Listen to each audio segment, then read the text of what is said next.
Vladimir Putin की मुश्किलें तो कई हैं, लेकिन उनके पास हथियारों की कोई कमी नहीं। जंग में सेना तो लड़ ही रही है। पुतिन मॉस्को में बैठे बैठे पूरे यूरोप को हिला देने की ताकत रखते हैं, क्योंकि रूस के पास नेचुरल गैस है, वो गैस जिसके बिना यूरोप जम जाएगा। अब इसी गैस को पुतिन हथियार के तौर पर इस्तेमाल भी कर रहे हैं, तो ज़ेलेंस्की कह रहे हैं वो ब्लैकमेल कर रहे हैं।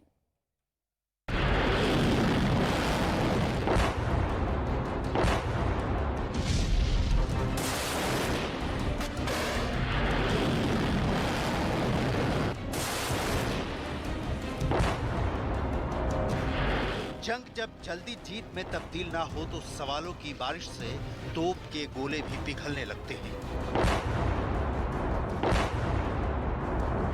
यूक्रेन के आसमान में पुतिन की दहाड़ती मिसाइलों का शोर तब कम पड़ने लगता है।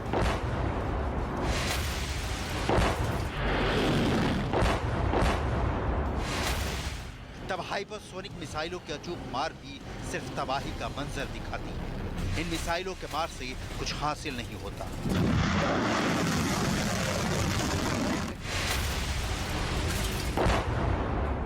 जब जंग में सैनिक के हथियार मुराद नहीं पूरी कर पाते तो जंग की जमीन भी बदलनी पड़ती है और जंग के हथियार भी।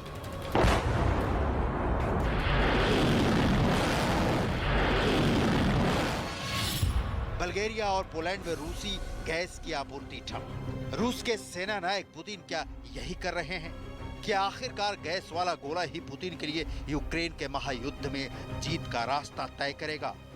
रूस की गैस की ताकत की डिटेल पूरी दुनिया के पास है।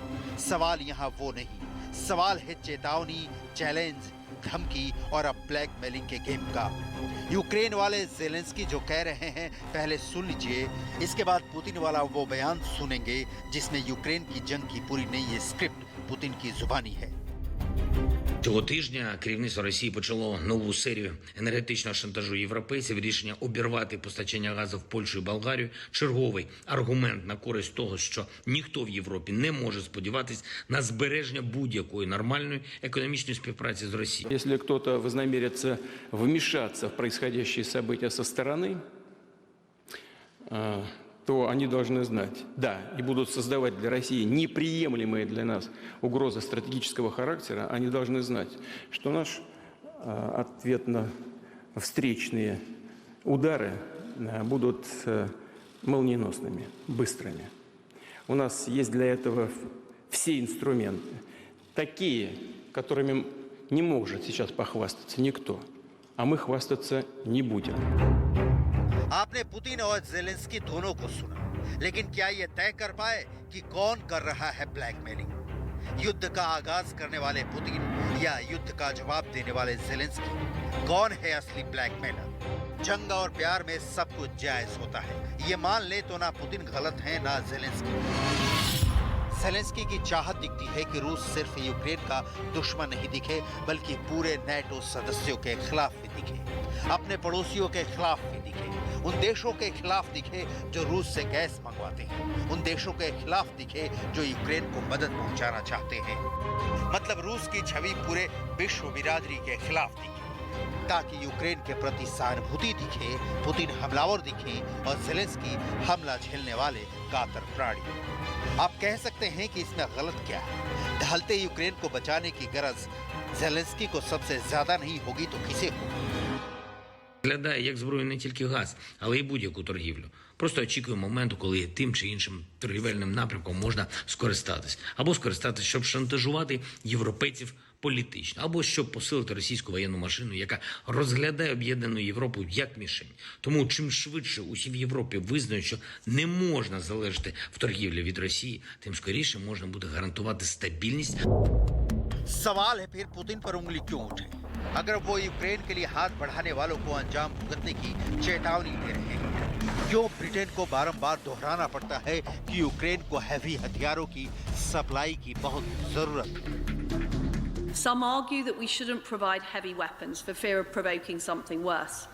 But my view is that inaction would be the greatest provocation. This is a time for courage, not for caution. And we must ensure that alongside Ukraine, the Western Balkans and countries like Moldova and Georgia have the resilience and the capabilities to maintain their sovereignty and freedom. असल में America को रूस की gas की फिक्र कम है, लेकिन Europe के देशों का आलम यह है कि अगर रूसी गैस की गरमाई यूरोप के घरों में कम हुई तो पूरा यूरोप सिहर उठेगा। लिहाजा पुतिन की पॉलिसी कहती है कि जब तक यूरोपीय देशों से यूक्रेन को हथियारों की सप्लाई जारी रहेगी, ज़ेलेंस्की झुकेंगे नहीं और यूरोप रूस का कहा तभी मानेगा जब उसे नुकसान की आशंका हो। ये बात ज़ेलेंस्की भी समझते हैं और इसे लेकर मदद पहुंचाने वाले देशों को आगाह भी करते रहे हैं। Росія намагається спровокувати глобальну цінову кризу, щоб почався хаос на усіх базових ринках і особливо на продовольчому. Український експорт допоможе стабілізувати ринки. Отже, це вигідно не тільки нам, а усім європейцям, мешканцям усіх країн, по яких можуть вдарити російські деструктивні амбіції. ज़ेलेंस्की का आत्मविश्वास देखकर लगता है कि अभी जंग लड़ने के लिए उनके पास बहुत कुछ बचा है और जाहिर है ये बहुत कुछ अमेरिका और यूरोप से चलकर यूक्रेन पहुंचता है। इसलिए यूक्रेन में जब भी कोई रूसी मिसाइल गिरती है, इसकी धमक ब्रिटेन में भी सुनाई देती है।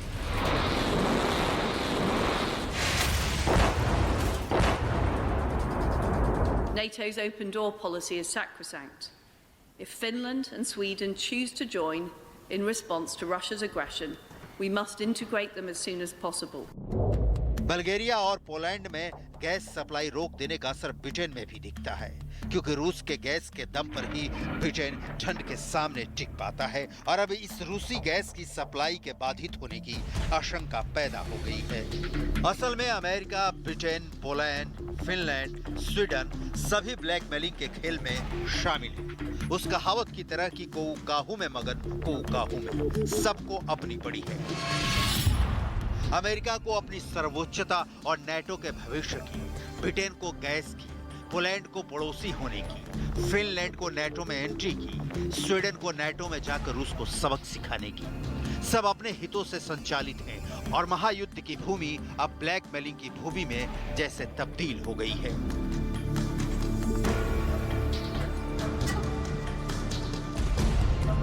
यहाँ ये समझना बहुत जरूरी है कि बल्गेरिया और पोलैंड को लाउड एंड क्लियर मैसेज देकर पुतिन रूसी गैस के सहारे चलने वाले देशों को बताना क्या चाह रहे हैं, जिसे ज़ेलेंस्की पुतिन का ब्लैकमेलिंग वाला गेम कह रहे हैं। बल्गेरिया और पोलैंड को रूस ने गैस की सप्लाई इसलिए रोक दी क्योंकि ये दोनों देश नेटो के सदस्य हैं। दोनों ही देश यूक्रेन में चल रही जंग के खिलाफ। इन देशों में गैस सप्लाई ठप होने का मतलब अमेरिका के भी वर्चस्व को चुनौती है, क्योंकि रूस चाहता है कि रूबल में ही गैस सप्लाई का भुगतान किया जाए। रूस नहीं चाहता कि डॉलर में गैस सप्लाई का लेन देन किया जाए। Że od dzisiaj, kiedy Rosja przestała przesyłać swój gaz do Polski, przestaliśmy w jakikolwiek sposób od Rosji zależeć. निर्भर है, गैस के बिना यूरोप का एक दिन भी कटना मुश्किल है, क्योंकि यूरोप में बहुत ज्यादा ठंड पड़ती है। घरों को गर्म रखने के लिए लोग हीटर का इस्तेमाल करते हैं और ये हीटर नेचुरल गैस से चलते हैं। बहुत बड़ी संख्या में ऐसी इंडस्ट्रीज हैं जिनमें नेचुरल गैस का इस्तेमाल ईंधन के तौर पर होता है। बड़े पैमाने पर गाड़ियां चलाने के लिए नेचुरल गैस का इस्तेमाल होता है। मतलब पुतिन को पता है कि यूरोप की कौन सी नस दबानी है और काम बनना शुरू हो जाएगा। यूक्रेन फतह का रास्ता सुलभ हो जाएगा, लेकिन एक हकीकत ये भी है कि ऐसा नहीं हो रहा। दो देशों में गैस आपूर्ति ठप पड़ने के बाद भी नेटो सुपर एक्टिव दिख रहा है। मतलब यूक्रेन का साथ छोड़ना नेटो को अब भी गवारा नहीं, चाहे इसके लिए गैस ही क्यों न गंवानी पड़े। लेकिन जरा ठहरिए, ये नतीजा निकालना जल्दबाजी होगी कि पुतिन के गैस रोको फैसले का नेटो देशों पर कोई असर नहीं होगा, क्योंकि अभी सिर्फ दो देशों की गैस सप्लाई बंद हुई है, पूरा यूरोप बाकी है।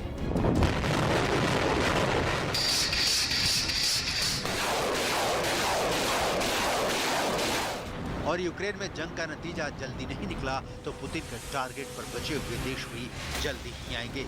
ज़ेलेंस्की इसे पुतिन का ब्लैकमेलिंग भले मान ले, लेकिन रूस के कदम से ये साफ है कि रूस ने अपनी गैस के नए कस्टमर तलाश लिए हैं।